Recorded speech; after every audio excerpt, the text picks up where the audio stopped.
Hello students, HK Edu Hub চ্যানেলে তোমাদের সবাইকে ওয়েলকাম জানাই। দেখো, আজকের ক্লাসে তোমাদের ক্লাস 8 এর আমরা চ্যাপ্টার নাম্বার 2.3 রাসায়নিক বিক্রিয়া যেটা পড়ছিলাম, তার থেকে দারুণ ইম্পর্টেন্ট একটা টপিক, ভীষণ গুরুত্বপূর্ণ কেন সেটা বলবো। সেই টপিকটা তোমরা জানো, সেই টপিকটা হচ্ছে যে তাপমোচী এবং তাপগ্রাহী রাসায়নিক পরিবর্তন। সেই পুরো টপিকটা আমরা আজকে ক্লাসে বুঝবো এবং তার পাশাপাশি এখানে বেশ কিছু কেমিক্যাল রিয়াকশন রয়েছে, রাসায়নিক বিক্রিয়া আছে, সেগুলো আমরা খুব সহজ করে বোর্ডে কিন্তু তোমাদের সামনে আমরা দেখাবো। এবং কোনটা কেন তাপমোচী রাসায়নিক বিক্রিয়া, কোনটা কেন তাপগ্রাহী রাসায়নিক বিক্রিয়া, সেগুলো কিন্তু আমরা ডিটেলসে এই বিষয় দুটো এবং এই বিষয় দুটোর মধ্যে পার্থক্য কি সেগুলো আমরা কিন্তু জানবো। এবার বলি এটা কেন ইম্পর্টেন্ট একটা টপিক। তার কারণ ভবিষ্যতে যখন যারা সায়েন্স নিয়ে পড়বে, দেখো এই বেসিক কনসেপ্টগুলো তোমাদের কিন্তু রাখতেই হবে। কেমন, ক্লাস 7এও কিছু কনসেপ্ট ছিল, ক্লাস 8-এ উঠেছে যখন, তখন আরো বেশ কিছু জায়গাগুলো আছে, সেগুলো কিন্তু তোমাদের ভবিষ্যতে অনেকটা কাজে দেবে। ওকে, তাহলে চলো আমরা টপিকটা শুরু করি। আমাদের এখানে তাপমোচী রাসায়নিক বিক্রিয়া আমরা প্রথমে পড়বো। আমাদের আজকের প্রথম যেটা বিষয় সেটা হচ্ছে তাপমোচী রাসায়নিক বিক্রিয়া। কেমন, তাপমোচী রাসায়নিক বিক্রিয়া। রাসায়নিক বিক্রিয়া তোমাদের আমি বহুবার বলেছি, তাপমোচী রাসায়নিক বিক্রিয়া। রাসায়নিক বিক্রিয়া মানে তোমরা জানো যে বিক্রিয়াতে কি হয়, কোন একটা পদার্থ সেটা বিভিন্ন শর্তের উপস্থিতিতে ভেঙে গিয়ে নতুন ধর্মবিশিষ্ট এক বা একাধিক পদার্থ উৎপন্ন করতে পারে, বা দুই বা ততোধিক পদার্থ একসঙ্গে যুক্ত হয়ে নতুন ধর্মবিশিষ্ট পদার্থ যখন উৎপন্ন করে সেটাকে বলা হয় রাসায়নিক বিক্রিয়া। রাসায়নিক বিক্রিয়াতে কি হয়, যারা বিক্রিয়ায় অংশগ্রহণ করে মানে বিক্রিয়ক পদার্থ, তাদের ধর্ম সম্পূর্ণ পাল্টে যায়, নিয়ে নতুন ধর্মযুক্ত বা নতুন ধর্ম বিশিষ্ট বিক্রিয়াজাত মানে প্রোডাক্ট কিন্তু পাওয়া যায়। ওকে, এবার তাপমোচী এই জায়গাটা দেখো, তাপমোচী মানে কি, তাপটা মোচন করে, তাপটা ছেড়ে দেয়, পরিবেশের তাপটাকে বর্জন করে। তাহলে তাপমোচী রাসায়নিক বিক্রিয়া মানে মনে রাখবে, বেশিরভাগ রাসায়নিক বিক্রিয়াতে হয় তাপ উৎপন্ন হবে, আইদার তাপ ইভলভ হবে, প্রডিউস হবে, আইদার অর কি হবে, সেখানে কিন্তু হিট বা তাপটা কিন্তু অ্যাবজর্ব হবে। তাহলে যে কিছু কিছু বিক্রিয়াতে আমরা দেখবো রাসায়নিক বিক্রিয়ার মধ্যে যে কিছু কিছুতে তাপ উৎপন্ন হচ্ছে, আবার কিছু কিছু দেখবো আমরা তাপ কিন্তু শোষিত হয়। সেই অনুযায়ী ভাগ করছি আমরা এটাকে। যে রাসায়নিক বিক্রিয়া আমরা দেখবো যে যেখানে তাপ উৎপন্ন হচ্ছে, সেই ধরনের রাসায়নিক বিক্রিয়াকে আমরা বলবো তাপমোচী রাসায়নিক বিক্রিয়া, বা এটাকে কি বলা হয়, এক্সোথার্মিক। কেমন, এক্সোথার্মিক, থার্ম মানে হচ্ছে উষ্ণতা। কেমন, তাহলে এক্সোথার্মিক মানে তাপটা বাইরে বের করে দেয়, এক্সোথার্মিক কেমিক্যাল রিঅ্যাকশন। দেখো, তাপমোচী বিক্রিয়া ভৌত পরিবর্তন হতে পারে, ভৌত অনেক তাপমোচী পরিবর্তনও আছে, রাসায়নিক তাপমোচী রাসায়নিক পরিবর্তনও আছে। এবার ভৌত পরিবর্তনে সবসময় তাপের উদ্ভব বা শোষণ হতেও পারে, নাও পারে, কিন্তু রাসায়নিক বিক্রিয়া মানে তাপ হয় শোষিত বা তাপ উৎপন্ন হবেই হবে। তার জন্য তাপমোচীর ক্ষেত্রে আমরা তাপমোচী ভৌত পরিবর্তন যদি আমরা দেখবো, একটু একটা এক্সাম্পল দেখবো, তবে তাপমোচী রাসায়নিক বিক্রিয়াটাই আমরা মিলে দেখবো। তাহলে তাপমোচী রাসায়নিক বিক্রিয়া হলো এক বিশেষ ধরনের রাসায়নিক বিক্রিয়া যেখানে তাপ উৎপন্ন হবে। ওকে, তাহলে এটা যেমন দেখো, যখন কার্বনকে অক্সিজেনে দহন করা হয়, কার্বনকে যখন বায়ুতে জারিত করা হয় বা অক্সিজেনের উপস্থিতি যখন জারিত করা হচ্ছে, তখন এই বিক্রিয়া উৎপন্ন হচ্ছে কার্বন ডাইঅক্সাইড CO2 এবং তার সঙ্গে তাপ। আমি বারবার বলি, এই তাপটাকে কিন্তু তোমরা কি করবে, ডেল্টা সাইন দিয়ে লিখবে। ডেল্টা মানেই হচ্ছে, এই চিহ্নটার নাম কি, এই চিহ্নটার নাম হচ্ছে ডেল্টা। উঁচু ক্লাসে গিয়ে তোমরা এটা পাবে। ওকে, ডেল্টা, ডেল্টা মানে হিট, হিটকে বোঝানো হয়। ডেল্টা মানে এখানে হিটকে আমরা বুঝিয়ে থাকি। ওকে, নেক্সট তোমাদের টেক্সট বই দেখবে যে পোড়াচুন এবং দেখো আমি তোমাদের দেখাচ্ছি, পোড়াচুন এবং জলের বিক্রিয়াতে যেটা পলিচুন তৈরি হচ্ছে, সেটাও কিন্তু দারুণ ইম্পর্টেন্ট একটি রাসায়নিক বিক্রিয়া। তোমরা জানো, লক্ষ্য করেছো হয়তো, বা লক্ষ্য না করলেও তোমরা এই বিষয়টা জানো যে যখন কোন একটা পাত্র নেওয়া হয়, সেই পাত্রর মধ্যে যদি চুন আমরা দ্রবীভূত করি, চুন যদি আমরা পোড়াচুন যদি গুলে দিই, দেখবে সেখানে টকবক করে চুনটা কিন্তু জলটা ফুটতে থাকে এবং প্রচুর তাপ উৎপন্ন হয়। কেমন, এটা কিন্তু বাস্তব একটা এক্সাম্পল তাপমোচী রাসায়নিক বিক্রিয়া। তাহলে এখানে পোড়াচুন মানে হচ্ছে, পোড়াচুন এর অনেকগুলো নাম রয়েছে। তোমাদের মধ্যে অনেকের কিন্তু বাড়িতে দেখো অনেক নাম থাকে, তাই না? ভালো নাম একটা যেটা থাকে, স্কুলের নাম, ডাক নাম একটা থাকে, বা আবার হয়তো প্রিয়জনরা যারা থাকে তারা হয়তো অন্য কোনো নামে ডেকে থাকে। এখানেও কিন্তু দেখো এই ক্যালসিয়াম অক্সাইড এটাকে আমাদের যেটা রাসায়নিক নাম, কেমিক্যাল নেম যেটা বলছি, সেটা হচ্ছে ক্যালসিয়াম অক্সাইড। আবার এর যেটা ডাকনাম বা আমরা যেটা জেনারেলি বলি সেটা হচ্ছে পোড়া চুন। চুন বলে অসুবিধা নেই, কিন্তু পোড়া চুন সেটা আমরা বলবো। এই পোড়া চুনকে যখন আমি জলে দ্রবীভূত করব, জলের সঙ্গে মেশাবো, তখন আমার তৈরি হবে CaOH whole twice. CaOH whole twice, এটা হচ্ছে কলিচুন। কলিচুন মানে হচ্ছে স্লেকেড লাইম। স্লেকেড লাইম, কলিচুন। কেমিক্যাল নেম কি? রাসায়নিক নাম হচ্ছে ক্যালসিয়াম হাইড্রোক্সাইড। এই ক্যালসিয়াম হাইড্রোক্সাইড কিন্তু উৎপন্ন হয় এবং তার সঙ্গে অবশ্যই তাপ উৎপন্ন হয়। তুমি চাইলে এটা ব্যালেন্স করতে পারো, ক্যালসিয়াম একটা, ক্যালসিয়াম একটা, অক্সিজেন দেখো এখানে একটা, এখানে একটা, দুটো, হাইড্রোজেন দুটো, এখানে CaOH পুরোটার 2, তাহলে CaOH হোল টুয়াইস, তাহলে অক্সিজেনও দুটো, হাইড্রোজেনও দুটো, ব্যালেন্স করা আছে, অসুবিধা নেই। ওকে, এটা একটা রাসায়নিক বিক্রিয়া। এছাড়া আমাদের বইয়ের মধ্যে, টেক্সট বইয়ের মধ্যে পেজ নাম্বার 91-এ দেখো মিথেনের দহন দেওয়া হয়েছে। মিথেনের দহন মানে, মিথেন মানে হচ্ছে CH4, তাকে দহন করা মানে হচ্ছে বাতাসে অক্সিজেনের উপস্থিতিতে পোড়ানো বা জারিত করা, সেটা হচ্ছে দহন। দহন হচ্ছে একটা রাসায়নিক, মানে দহন একটা পরিবর্তন, রাসায়নিক একটা বিক্রিয়া, যেখানে কোনো বস্তু, দাহ্য বস্তু সাধারণত অক্সিজেনের উপস্থিতিতে জারিত হয়, সেটা হচ্ছে দহন বিক্রিয়া। ওকে, বা কম্বাশন বলা হয়। এখানে আমরা অক্সিজেনের উপস্থিতিতে মিথেনকে জারিত করব এবং সেখানে কার্বন ডাইঅক্সাইড গ্যাস এবং জল উৎপন্ন হয়। জলটা জেনারেলি জলীয় বাষ্প হিসেবে নির্গত হয় এবং তার পাশাপাশি হিট উৎপন্ন হয়। এখানে দেখো কার্বন একটা, অক্সিজেন দুটো, এখানে তিনটে হয়ে গেছে। তাহলে বিজোড়টাকে জোড় করলাম, 2 গুণ করলাম, তাহলে দেখো 2 2 4, ঠিক আছে, অক্সিজেন দুটো আর এখানে দুটো, 4টে হয়ে যাচ্ছে। তাহলে আমাদের 2 দিতে হবে। তাহলে এরকম ভাবে মিথেন গ্যাসকে কিন্তু বাতাসে দহন করা যায়। ওকে, আমাদের যেটা পেড গ্রুপ আছে, সেই পেড গ্রুপের মধ্যে আমরা সমস্ত নোটস গুলো পিডিএফ এর আকারে কিন্তু পাঠাই। পিডিএফ আকারে বলি তোমাদের, সেখানে হ্যান্ড রিটেন আমাদের থাকে, হ্যান্ড রিটেন নোটস অবশ্যই থাকে। তার পাশাপাশি তোমাদের টেক্সট বুক সেটা আমাদের কাছে আছে। পারুল প্রকাশনী বলো, ছায়া প্রকাশনী বলো, রায় মার্টিন বলো, এবং আদার্স বেশ কিছু বই আমাদের আছে। সেই বই থেকে আমরা কিন্তু সেই নোটসগুলো প্রিপেয়ার করি এবং যেগুলো রেফারেন্স বইয়ের মধ্যে খুব সুন্দর করে দেওয়া হয়েছে, সেগুলো কিন্তু আমরা রেফারেন্স বই থেকে কাট করে সেই নোটের মধ্যে আমরা পেস্ট করে দিই। যাই হোক, তোমাদের সেই নোটসের মধ্যে পুরো সিলেবাসের মধ্যে 2 মার্কসের, 3 মার্কসের ছোট প্রশ্ন, সমস্ত জিনিস, ছোট প্রশ্নগুলো পুরো আমি টাইপ করে দিই। তোমরা হয়তো আগের ক্লাসগুলো দেখেছো, যেখানে আমি পুরো হ্যান্ড রিটেন নোটস প্রোভাইড করেছি। এখানে দেখো এই চ্যাপ্টারটা হচ্ছে কনসেপ্ট ওরিয়েন্টেড। তোমাদের কিন্তু এই চ্যাপ্টারগুলো বুঝতে হবে, বিষয়গুলো জানতে হবে। এগুলো কিন্তু মুখস্থ করে তোমরা রাসায়নিক বিজ্ঞান পড়তে পারবে না। মুখস্থ করতে গেলে সেখানে ক্লাস 9-10-এ যখন উঠবে, তখন হিউজ কেমিক্যাল রিয়াকশন তোমাদের পড়তে হবে, তখন কিন্তু তোমাদের গন্ডগোল বাঁধবে এবং সেখানে কিন্তু ভীষণ অসুবিধার মধ্যে পড়বে। তাই জন্য এখন থেকে চেষ্টা করবো ছোট ছোট রাসায়নিক বিক্রিয়াগুলো বুঝে নেওয়ার। ওকে, তাহলে তাপমোচী রাসায়নিক বিক্রিয়া আমরা দেখলাম। এরপরে আমাদের নেক্সট যেটা দেখতে হবে সেটা হচ্ছে তাপমোচী রাসায়নিক বিক্রিয়ার ব্যবহার। আমরা যখন কোনো কাঠ কয়লাকে পোড়াই, ব্যবহারের ক্ষেত্রে দেখো, কাঠ কয়লা যদি আমরা পোড়াই, যে কোনো জ্বালানি, কাঠ কয়লা বলে নয়, কাঠ কয়লা হতে পারে, যে কোনো জ্বালানি হতে পারে, এলপিজি, লিকুইফাইড পেট্রোলিয়াম গ্যাস, যেটা রান্নার গ্যাস, রান্নার সিলিন্ডারে কোন গ্যাস থাকে? এলপিজি। সেই গ্যাসকে যখন আমরা পোড়াই, তখন সেখানে তাপ উৎপন্ন হয়, তার মানে সেটাও হচ্ছে এক ধরনের তাপমোচী রাসায়নিক পরিবর্তন। তাহলে এইগুলো তাপমোচী রাসায়নিক বিক্রিয়ার এক্সাম্পল হবে। তারপরে তাপবিদ্যুৎ কেন্দ্রে 1 নম্বর এটা ব্যবহার। 2 নম্বর, তাপবিদ্যুৎ কেন্দ্রে আমরা কি করি? কয়লা পোড়াই। আমরা যে বিদ্যুৎটা পাই মেইনলি সেটা হচ্ছে তাপবিদ্যুৎ। এছাড়া আমরা জলবিদ্যুৎ পাই, মানে জলের স্রোতকে কাজে লাগিয়ে সেটাকে টারবাইন ঘুরিয়ে তারপরে সেখান থেকে বিদ্যুৎ বা তড়িৎ উৎপাদন করা হয়। কিন্তু জেনারেলি আমাদের দেশে আমরা তাপবিদ্যুৎটাই পাই এবং সেখানে কয়লা পুড়িয়ে সেই তাপ শক্তিকে কাজে লাগিয়ে জলকে স্টিমে, মানে বাষ্পে কনভার্ট করা হয়। তারপর সেখান থেকে একই রকম ভাবে তাপবিদ্যুৎ তৈরি করা হয়।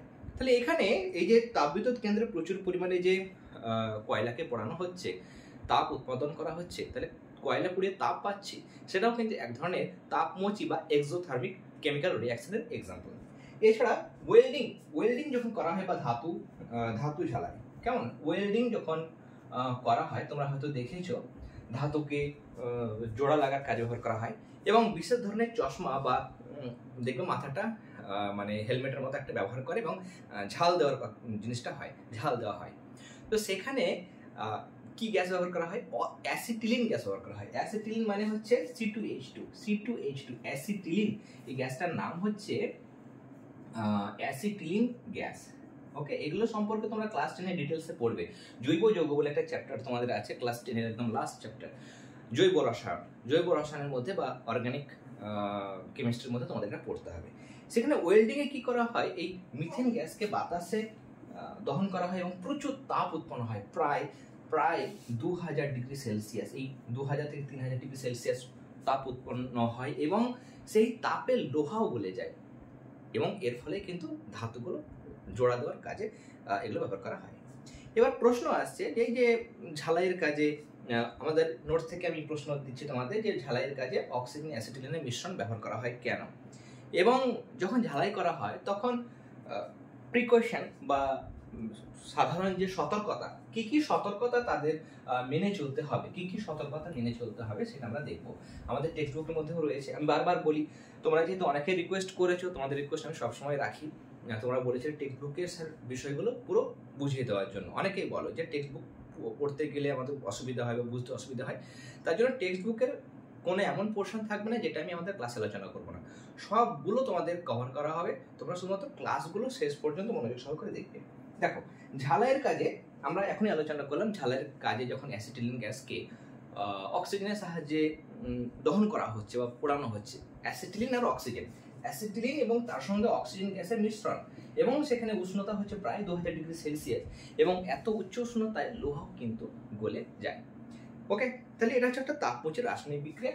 এবং এর যদি কেমিক্যাল রিয়াকশনটা আমরা দেখি, এই অ্যাসিটিলিন এটাকে আমরা অক্সিজেনে দহন করব এবং এখানে আমাদের উৎপন্ন হবে কার্বন ডাইঅক্সাইড উৎপন্ন হবে, এবং এটা জল কিন্তু নয়, জলীয় বাষ্প হিসেবে, কারণ এত উচ্চ তাপ কখনোই কিন্তু জল থাকবে না। ওকে, এবং এটা হচ্ছে তাপ। এবং ব্যালেন্সটা তোমরা করবে, দুটো কার্বন, এখানে একটা কার্বন, হাইড্রোজেন দুটো, এদিকে দুটো, অক্সিজেন একটা, এখানে 3টে রয়েছে, তুমি এখানে 2 বসিয়ে দাও, তাহলে দুটো দুটো করে অক্সিজেন হয়ে গেলে এখানে 2 বসাতে হবে। ওকে, এরপরে এটা 2 করবে, 2 দিয়ে 4টে কার্বন, এখানে 4 বসাতে হবে, হাইড্রোজেন 2 দিয়ে 4 হয়ে গেছে। ওকে, তাহলে ব্যালেন্সটা আমাদের হয়ে গেল। তাহলে এটা একটা রিয়াকশন। এবার তোমাদের বলি প্রিকশন, তোমরা দেখেছো যে এরকম হেলমেটের মতো পরে থাকে বা বিশেষ ধরনের এক ধরনের চশমা ব্যবহার করেন যারা ঝালাইয়ের কাজে যুক্ত হয়, এবং বাচ্চাদের বলা হয় এই এদিকে তাকাবি না, ঝাল যখন দেওয়া হয়, ওয়েল্ডিং করা হচ্ছে, সেদিকে তাকাতে নেই, নাকি চোখ খারাপ হয়ে যায়। এটা কিন্তু মিথ নয়, এটা কিন্তু সত্যি সত্যি চোখের পক্ষে অনেকটা কিন্তু ক্ষতিকারক। তার কারণ হচ্ছে যখন এত মানে মানে 2000 ডিগ্রি সেলসিয়াস, মানে সাংঘাতিক উষ্ণতা, জল কত ডিগ্রিতে ফোটে, 100 ডিগ্রি সেলসিয়াস। সেই 100 ডিগ্রি, এটা ভাবো কত ডিগ্রি, এটা হচ্ছে 2000 ডিগ্রি সেলসিয়াস, মানে মারাত্মক উষ্ণতা, লোহা গলে যায়, এরকম একটা উষ্ণতা। তাহলে এই উচ্চ উষ্ণতায় আমাদের কিছু কি উৎপন্ন হয়, আল্ট্রাভায়োলেট রে মানে হচ্ছে অতি বেগুনি রশ্মি, যেটা আমাদের স্কিনের পক্ষে, আমাদের চোখের পক্ষে ভীষণ ভীষণ ভীষণ ক্ষতি করে, মারাত্মকভাবে ক্ষতি করে, আমাদের ডিএনএর ক্ষতি করে, আমাদের স্কিনের যদি পড়ে স্কিনের ক্ষতি করে, আমাদের চোখে পড়লে চোখে ছানি হয়, লিউকোমিয়া, ক্যান্সার পর্যন্ত কিন্তু ঘটতে পারে। ওকে, তাহলে এই অতিবেগুনি রশ্মি আসছে, সেই অতিবেগুনি রশ্মির হাত থেকে চোখটাকে রক্ষা করার জন্য বা বাঁচানোর জন্য কিন্তু আমরা বিশেষ ধরনের ফিল্টারযুক্ত চশমা ব্যবহার করি, বা যারা ওয়েল্ডিং এর কাজে যুক্ত তারা কিন্তু বিশেষ ধরনের ফিল্টারযুক্ত চশমা ব্যবহার করে। এখানে আমাদের একটা প্রশ্ন আছে, এই জায়গা থেকে একটা আমাদের কোশ্চেন হয়, তোমরা চাইলে কোশ্চেনটা আমি ডিকটেট করছি, তোমরা শুনে শুনে লিখতে পারো। সেটা হচ্ছে পোড়া চুনে জল দিলে প্রচুর পরিমাণে স্টিম উৎপন্ন হয় কেন? স্টিম মানে জলীয় বাষ্প। এখানে কি হয়, পোড়া চুনের সঙ্গে যখন জল মেশানো হয়, সেটা হচ্ছে এক্সোথার্মিক বা তাপমোচী রাসায়নিক বিক্রিয়া, এবং এই রাসায়নিক বিক্রিয়ায় পলিচুন উৎপন্ন হয় এবং তার পাশাপাশি তাপ উৎপন্ন হয়, এবং এত তাপ উৎপন্ন হয় যে এখানে জলটা কিন্তু টকবক করে ফুটতে থাকে, ফলে স্টিমে পরিণত হয়। ওকে, তাপমোচী মোটামুটি আমাদের কমপ্লিট হয়ে গেল। এরপরে আমরা তাপ শোষী বা তাপগ্রাহী রাসায়নিক বিক্রিয়া সেই সম্পর্কে দেখব।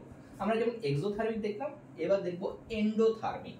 মানে এক্সোথার্মিকে যেমন তাপ উৎপন্ন হচ্ছিল, এবার কিছু কিছু রাসায়নিক বিক্রিয়া যেগুলোতে তাপ মানে শোষিত হবে, তাপ যেখানে গৃহীত হবে, সেই ধরনের বলবো আমরা, সেগুলোকে কি বলবো, তাপগ্রাহী বা তাপ শোষী লিখছি না আমি, তাপগ্রাহী। টেক্সট বুকে যে ল্যাঙ্গুয়েজটা দেওয়া হয়েছে সেটা আমি দিলাম, তোমরা সেটা মনে রাখবে যে এটাকে তাপ শোষী বলা হয়, এবং এটা তোমরা লিখবে এন্ডোথার্মিক কেমিক্যাল রিঅ্যাকশন। এখানে কি হচ্ছে, আমাদের টেক্সট বুকের মধ্যে যে রিঅ্যাকশনটা দিয়েছে সেই রিঅ্যাকশনটা আমি তোমাদের প্রথমে দেখাবো। এখানে তোমাদের পেজ নাম্বার 91 তোমাদের বলেছে দেখো তাপগ্রাহী রাসায়নিক বিক্রিয়া মানে কি বললাম, তাপগ্রাহী মানে যে সমস্ত রাসায়নিক বিক্রিয়ায় তাপ শোষিত হবে, পরিবেশ মানে তাপটা শোষিত হয় পরিবেশ থেকে, সেই ধরনের রাসায়নিক বিক্রিয়াকে আমরা বলবো তাপগ্রাহী। তাহলে এখানে মাইনাস তাপ, আগেরগুলোতে প্লাস তাপ দিচ্ছিলাম মানে প্লাস, আগেরগুলোতে প্লাস ডেল্টা সাইন দিচ্ছিলাম, এখানে মাইনাস ডেল্টা সাইন দেবো, মানে তাপটা বর্জিত হবে, মানে ঠান্ডা হবে, মিশ্রণটা ঠান্ডা হবে, যেটা বিক্রিয়াজাত পদার্থ উৎপন্ন হওয়ার পর সেই মিশ্রণটা ঠান্ডা হবে।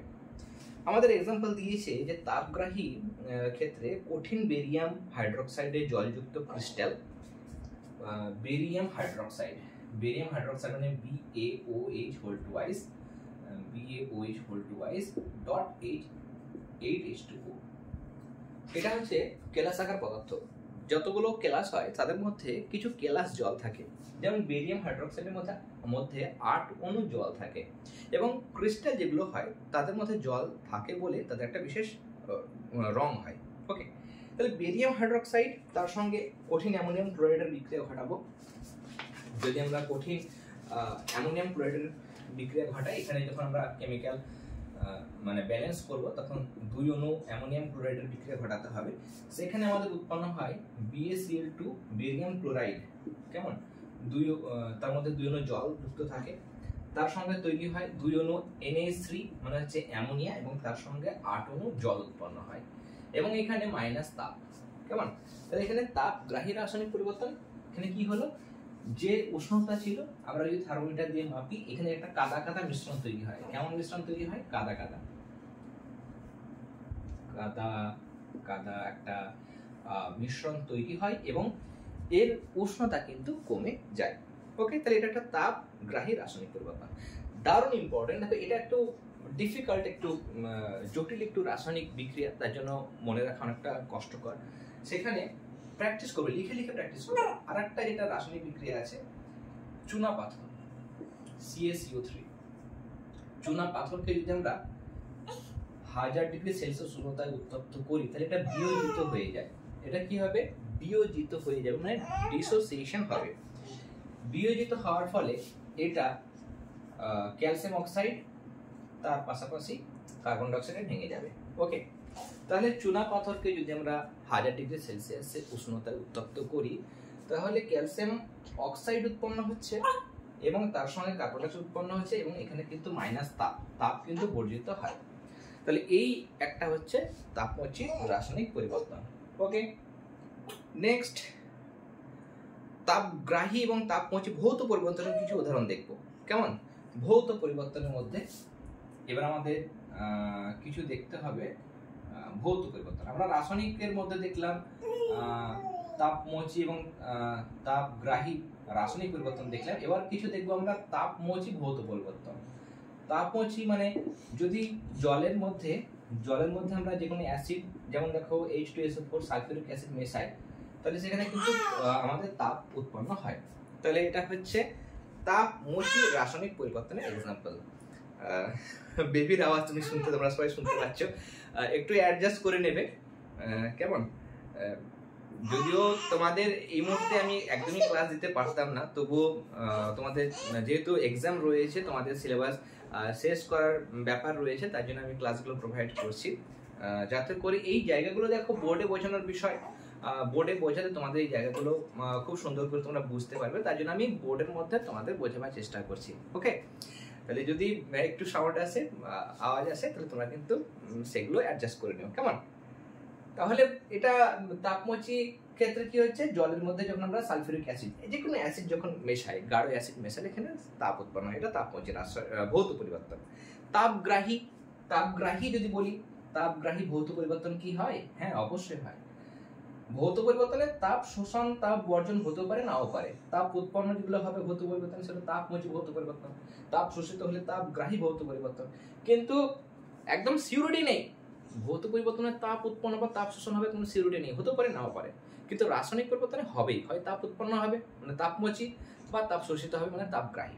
ওকে, যখন আমরা অ্যামোনিয়াম ক্লোরাইড একটা কঠিন পদার্থ, কেমন। অ্যামোনিয়াম ক্লোরাইডকে যখন আমরা জলে দ্রবীভূত করি, জলে যখন আমরা ডিসোসিয়েশন করি, জলে যখন আমরা দ্রবীভূত করি, তখন তাপ কিন্তু বর্জিত হয়। এটা হচ্ছে তাপগ্রাহী ভৌত পরিবর্তনের এক্সাম্পল। ওকে, নেক্সট কোন একটা বিক্রিয়া সেটা রাসায়নিক বিক্রিয়া সেটা কি করে বুঝবে? রাসায়নিক বিক্রিয়া সেটা আমরা বুঝবো কি করে? সেখানে আমাদের ফার্স্ট হচ্ছে পিপিটি, প্রেসিপিটেশন পড়বে, মানে অধক্ষেপ পড়বে। অনেক বিক্রিয়া আছে যেখানে আমাদের রাসায়নিক বিক্রিয়া হওয়ার ফলে আমাদের অধক্ষেপ পাওয়া যায়। যেমন আমরা অনেক রাসায়নিক বিক্রিয়া পরবর্তীকালে পড়বো আমাদের উঁচু ক্লাসে গিয়ে, সেখানে দেখবো অধক্ষেপ পড়ে, তাহলে এটা একটা হতে পারে। 2 নম্বর, কোনো আমাদের গ্যাস উৎপন্ন হতে পারে, গ্যাস নির্গত হবে। যেমন আমরা রাসায়নিক বিক্রিয়া এখানে অ্যামোনিয়া গ্যাসের দেখছিলাম, আগেরটাতে কার্বন ডাইঅক্সাইড, এখানে কার্বন ডাইঅক্সাইড গ্যাস বুদবুদ আকারে নির্গত হচ্ছে, কোথাও সালফার ডাইঅক্সাইড নির্গত হবে, বিভিন্ন ধরনের গ্যাস, কোথাও বাদামি রঙের NO2 নাইট্রোজেন ডাইঅক্সাইড গ্যাস নির্গত হবে, তাহলে কোনো না কোনো গ্যাস উৎপন্ন হয়। নেক্সট, কালার চেঞ্জ, দারুণ ইম্পর্টেন্ট যে জিনিস, একটা কালার চেঞ্জ হবে, বর্ণের পরিবর্তন হতে পারে। অনেক সময় বর্ণের পরিবর্তন, হয়তো নীল বর্ণের নিয়েছিলাম সেটা কিন্তু বর্ণহীন হয়ে গেল, বা কালারলেস হয়ে গেল, বা কালো বর্ণের হয়ে গেল, নানা রকম বর্ণের পরিবর্তন ঘটে, তাহলে এটা একটা। আর যেটা দেখলাম আমরা তাপের ক্ষেত্রে, রাসায়নিক বিক্রিয়ার ক্ষেত্রে, মানে তাপ উদ্ভব বা শোষণ, মানে হয় তাপ উৎপন্ন হবে বা তাপের শোষণ হবে। তাহলে এই জিনিস যদি ঘটে তাহলে জানবো আমরা রাসায়নিক পরিবর্তন ঘটেছে। তাহলে হয় অধক্ষেপ করতে পারে কোনো কোনো রাসায়নিক বিক্রিয়া, কোনো কোনো ক্ষেত্রে কোনো নির্দিষ্ট কোনো গ্যাস নির্গত হতে পারে, উৎপন্ন হতে পারে, বর্ণের পরিবর্তন হয়, আবার কখনো কখনো তাপের উদ্ভব বা শোষণ ঘটে। এগুলো দেখে আমরা বুঝতে পারবো। এবার কুইক আমরা একটা পার্থক্য দেখে নেব, সেটা হচ্ছে তাপমোচী আর তাপগ্রাহী রাসায়নিক পরিবর্তনের মধ্যে পার্থক্য। তাপমোচী মানে যে সমস্ত রাসায়নিক বিক্রিয়ায় তাপ উৎপন্ন হয় তাদের বলা হয় তাপমোচী রাসায়নিক পরিবর্তন। যে সমস্ত রাসায়নিক পরিবর্তনে তাপ শোষিত হয়, পরিবেশ থেকে তাপ শোষিত হয়, সেগুলো হচ্ছে তাপগ্রাহী রাসায়নিক পরিবর্তন। আর কি হচ্ছে, তাপমোচীতে তাপ উৎপন্ন হচ্ছে, তাপমোচীতে ধরো তাপমোচীতে A আর B বিক্রিয়া করে C আর D উৎপন্ন হচ্ছে, প্লাস তাপ উৎপন্ন হচ্ছে। কিন্তু শক্তি নিত্যতা সূত্র বলে রাসায়নিক বিক্রিয়ার আগে বিক্রিয়কগুলোর মোট শক্তি আর বিক্রিয়াজাত পদার্থগুলোর মোট শক্তি একই হবে। তো তুমি একটা বিষয় বোঝো, এই দুটো মিলে মোট শক্তি হয়তো 100 ছিল, এখানেও মোট শক্তি 100ই হতে হবে। এবার তার মধ্যে শুধু এই হিটটা, যে হিটটা উৎপন্ন হচ্ছে সেটা 20, তাহলে শুধু C আর D যেগুলো তৈরি হয়েছে সেগুলো কত? 80। তার মানে তাপমোচী রাসায়নিক বিক্রিয়া যেহেতু তাপ উৎপন্ন হয়েছে, তাহলে এই বিক্রিয়াজাত যে পদার্থ, এই দুটো বিক্রিয়াজাত পদার্থগুলোর শক্তি বিক্রিয়ক পদার্থ থেকে কম হয়। তাহলে বিক্রিয়ক পদার্থগুলোর শক্তি বেশি, বিক্রিয়াজাত পদার্থগুলোর শক্তি কম। এই জন্যই যেটুকু ডিফারেন্স হচ্ছে, এখানে 100 এখানে 80, যেটুকু ডিফারেন্স হচ্ছে সেইটুকু কি হচ্ছে, শক্তি হিসাবে কিন্তু, তাপ হিসাবে কিন্তু নির্গত হচ্ছে। তাহলে তাপমোচীতে বিক্রিয়ক পদার্থগুলোর শক্তি বেশি, বিক্রিয়াজাত পদার্থগুলোর শক্তি কম হয়, এবং যে পার্থক্যটা থাকে সেটা কিন্তু তাপ হিসেবে নির্গত হয়। আর তাপগ্রাহীর ক্ষেত্রে কি হয়, বিক্রিয়কের থেকে বিক্রিয়াজাত পদার্থ, তাপগ্রাহীর ক্ষেত্রে কি হবে, ধরো A প্লাস B থেকে C প্লাস D উৎপন্ন হলো, এখানে এই জিনিসটা ধরো 100 আছে, এখানে কি হবে, এটা বেড়ে যাবে 120, মাইনাস তাপ, তাহলে মাইনাসটা কত হবে, 20 হতে হবে, তবেই তো 120 থেকে এটা মাইনাস করতে হবে। তাহলে এখানে বিক্রিয়কের থেকে বিক্রিয়াজাত পদার্থের শক্তি বেশি, আর এখানে বিক্রিয়কের থেকে বিক্রিয়াজাত পদার্থের শক্তি কম, বা ঘুরিয়ে বলে বিক্রিয়াজাত থেকে বিক্রিয়কের শক্তি বেশি। ওকে, এখানে তাপমোচীর ক্ষেত্রে আলো উদ্ভব হয়, কিন্তু তাপ শোষিতে আলো উদ্ভব কিন্তু ঘটে না, আলো কিন্তু হয় না। ওকে, আর তাপমোচীগুলো সাধারণত স্টেবল প্রকৃতির হয়, স্থায়ী প্রকৃতির হয়, আর তাপগ্রাহী যেগুলো আমরা রাসায়নিক বিক্রিয়া দেখলাম শেষে যেগুলো পড়লাম সেগুলো কিন্তু আনস্টেবল বা অস্থায়ী প্রকৃতির হয়। তাহলে তাপমোচী এবং তাপগ্রাহী রাসায়নিক পরিবর্তন সম্পর্কে আমরা পুরো ডিটেলসে বুঝে নিলাম। তোমাদের ক্লাসটা কেমন লাগলো অবশ্যই তোমরা কমেন্ট সেকশনে কমেন্ট করে জানাবে। তোমাদের যদি কোনো সমস্যা থাকে সেগুলো কিন্তু অবশ্যই যখনই তোমরা ক্লাসগুলো দেখছো তোমরা কমেন্ট সেকশনে নিচে কিন্তু জানাবে, যাতে করে নেক্সট যখন আমরা ক্লাস প্রোভাইড করবো, আর হয়তো একটা বা দুটো ক্লাস হবে, তখন আমরা বাকি চ্যাপ্টারটা কমপ্লিট করে দেবো, তারপর কিন্তু তোমাদের প্রবলেম থাকলেও সেটা আমরা সলভ করতে পারবো না। তাহলে এখনই তোমরা তোমাদের যাবতীয় যা প্রবলেম সেটা বলবে, তাহলে মানে ক্লাসের কোনো জিনিস বুঝতে অসুবিধা হলে সেটা কমেন্টে জানাবে, তাহলে নেক্সট ক্লাসে আমরা সেই জিনিসগুলো বুঝিয়ে দেবো। ওকে, যারা এখনো পর্যন্ত চ্যানেলটি সাবস্ক্রাইব করনি অবশ্যই সাবস্ক্রাইব করে নিও, এবং এই ভিডিও ডিসক্রিপশন বক্সে যাবে, মোর অপশনে যাওয়ার পর ক্লাস 8 সায়েন্সের প্লেলিস্টের লিঙ্ক আমি দিয়ে দিয়েছি, সেখান থেকে যে ক্লাসগুলো হয়ে গেছে, চ্যাপ্টার 8 কমপ্লিট হয়ে গেছে, তাপ চ্যাপ্টার কমপ্লিট হয়ে গেছে, সেগুলো নোটস আমরা প্রোভাইড করেছি, সেগুলো কিন্তু অবশ্যই তোমরা প্লেলিস্ট অপশনে গিয়ে দেখে নিও। ওকে, তাহলে আজকে ক্লাস আমরা এখানেই শেষ করলাম। তোমরা সবাই খুব ভালো থেকো, অল দ্য ভেরি বেস্ট।